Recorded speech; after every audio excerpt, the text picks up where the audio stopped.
Hi, I'm going live today talking about hypnosis again. And a question that came up yesterday is, well, isn't hypnosis kind of a woo-woo thing? And there's a few answers to that, but realistically, what we're doing in hypnosis is we are lighting up the problem strand in the brain.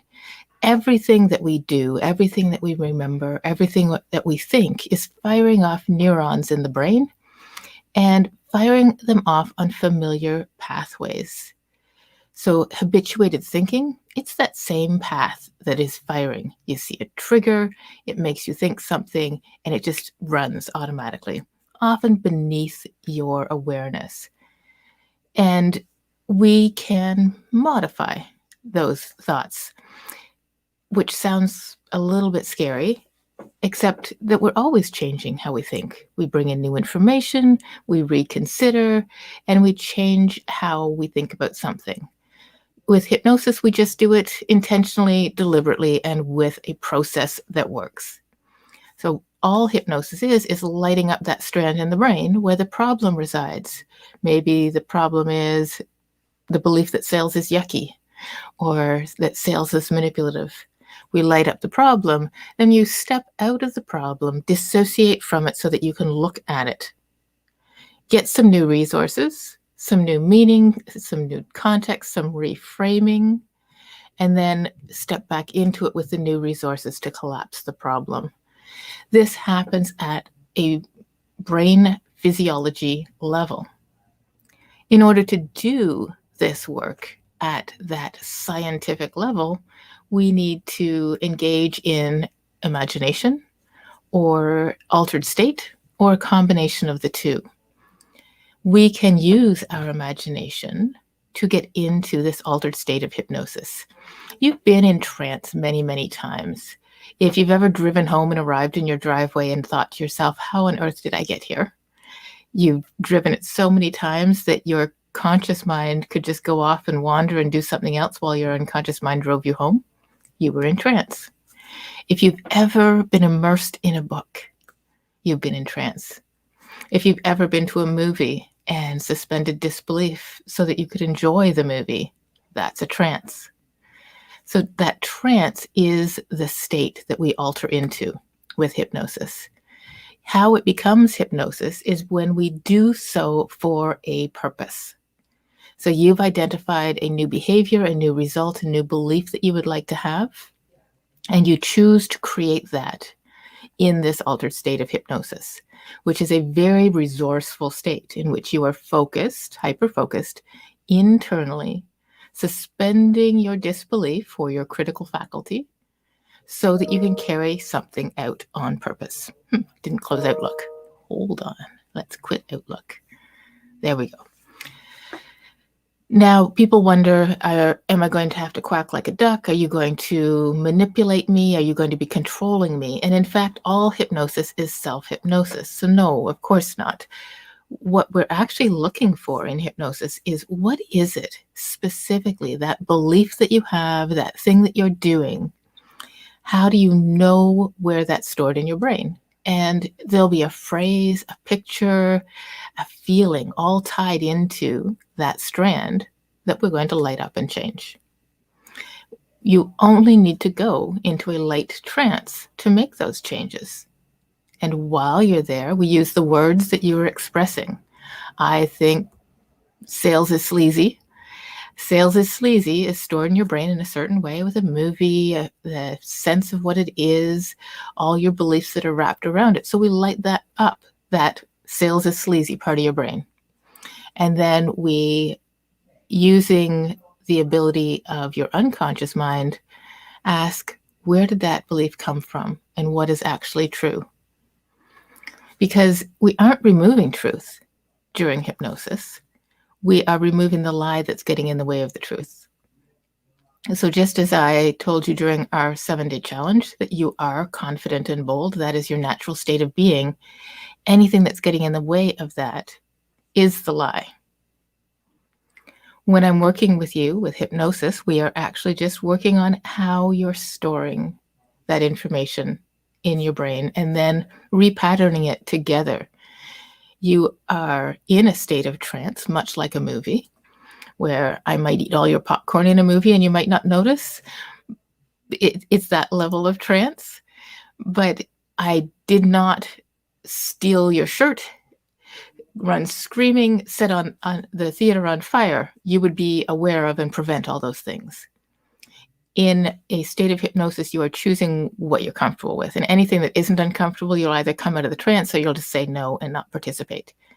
Hypnosis is just a skill of using your brain in a way that is intentional. And in fact, the more you practice going into trance, the better you get at hypnosis. You're altering the way you're thinking, which alters your brain waves and opens up the possibility for change. There's a resource on my website. I'll actually put it in the comments here or in the description so that you can find it. And it's about getting to know your unconscious mind, getting to build rapport again with your unconscious mind. If you've ever dismissed your own intuition, your intuition is coming from your unconscious mind. So sometimes we do break rapport with that part of ourselves that is instinctive and that is automatic and quite brilliant. So we need to rebuild that connection to the unconscious. So getting to know what is the unconscious mind, and then getting to know what is hypnosis, getting a feel for, well, how do I know I'm in hypnosis? How deep do I need to go in hypnosis, and what can I do there? During hypnosis, when we light up the problem and step out of it, we actually step you into the imagery of solution. What would success look like for you? And in fact, just in normal conscious life, as you're imagining what would your solution be, you're actually stepping into hypnosis for a moment. You're stepping into that creative unconscious part of you to imagine. And imagination is an amazing doorway into the unconscious mind. Confusion is another great doorway, and you'll find some of my hypnosis tracks. There'll be some interesting confusion where your conscious mind gets busy trying to figure out, what did she say? While your unconscious mind just goes deeper and deeper into that state that is resourceful. So as we step you into that imagery of what does solution look like, we're activating that part of your brain that creates images and then stepping into it so that your unconscious mind believes that it is happening in this moment and starts to create the memory of having done it, which builds the neurology to be able to do it. At that time, I'll also provide positive suggestions. What are those resources? What are those beliefs? What are those thoughts and skills that will help really reinforce that imagery, solidify it in your mind? Generally, before hypnosis, we've worked all this out together. We know what success will look like because you've shared it with me and we've designed it together. We know what resources and beliefs that you need to take on board as natural ways of being because we worked on them together. And then while you're in this light trance or medium trance of hypnosis, I act as your conscious mind so that your unconscious mind can engage and take part. That's the big challenge, is that when you're sitting in working memory and conscious mind, you're using a part of your brain that is not in hypnosis. You're in a state that is not hypnosis. In order to get into hypnosis, it takes some practice. There's a great self-hypnosis track on my website as well that you might want to check out that allows you to intentionally go into hypnosis on your own. And you certainly can, even without an MP3, with practice, getting that sense of what does hypnosis feel like. You can feel your way into the state of hypnosis. It's just a state, like confidence, excitement, or fear. They're all just states, and so is hypnosis. The more you get to know how that feels, the easier it is to just remember a time when you were in that trance. And as you remember that time, just go there now and let it get deeper and deeper and deeper and deeper. When you've reached a sufficient level of depth to your trance, then you light up that imagery of success, step into that moment and live that ability and that way of being, bring on board those suggestions, those beliefs, those thoughts, those skills that allows you to rehearse that behavior so that you're installing it. Now, some people want to go more woo. They want to float up to between lives. They want to float into memories and past lives. And often, whether you want to or not, we'll float there because your unconscious mind has stored everything that is needed and will light up whatever is needed to make the change for you today. And we can argue, is this true or is it false? But more valuable is to say it's truer than true. We don't need an N of any more than one because it's your experience that matters. You are the only one that matters. And how it works for you will work for you.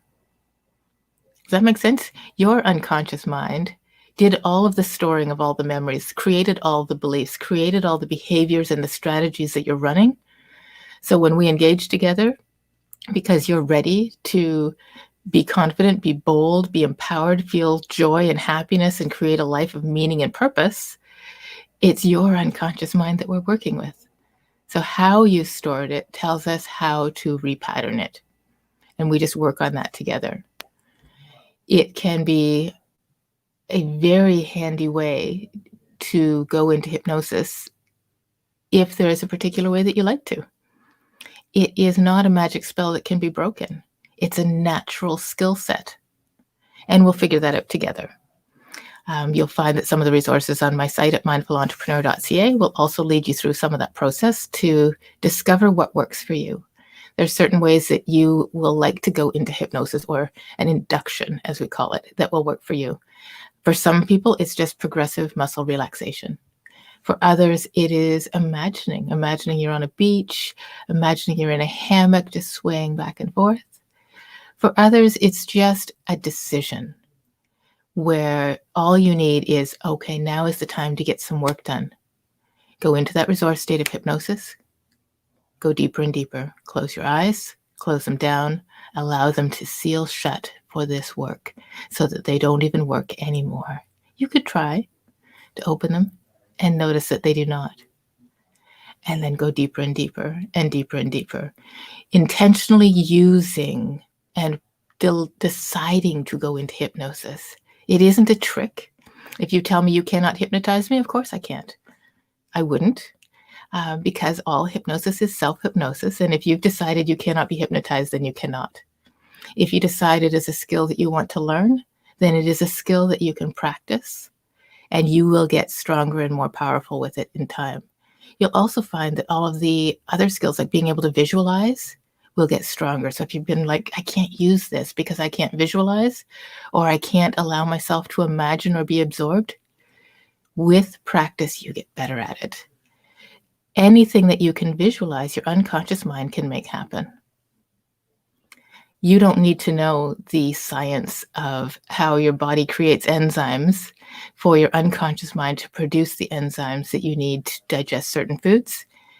And in fact, one of the pre-talk tools we use is we will suggest that you close your eyes down and imagine that you're in your own kitchen.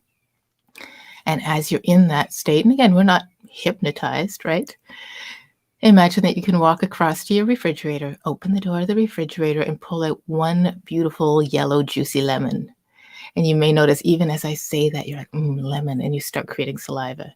You bring that over to your counter and imagine slicing it in half, slicing it a wedge, and just bringing it to your lips and sucking that juice in so it just pools along the side of your tongue. As you imagine that, your unconscious mind does not know the lemon is not there. So it prepares to digest a lemon, and the saliva in your mouth that it creates isn't just there to be saliva. It also has those enzymes that are needed, and your stomach is getting ready to digest that acidic fruit. It's all happening because you imagined it. You've created real physiological change using your imagination. And that concept is all we need to create profound change in your life and activate those things that you want to activate. Make sense? If you'd like to have an experience of hypnosis, I would love to play. And it's just so much fun. One of the key things that is important before you even decide to work with me is to recognize and prove to yourself that yes, you have a brain. Yes, you can go into hypnosis. And yes, you can make change happen. So if you'd like a little experience of that, just reach out to me. You can find all my contact information and my calendar on my site at mindfulentrepreneur.ca. Just click on the Work With Me link and reach out. I look forward to seeing you and hearing how I can support you because I am here for your transformation. Thanks for watching today, or thanks for watching in the replay. I'd love your feedback.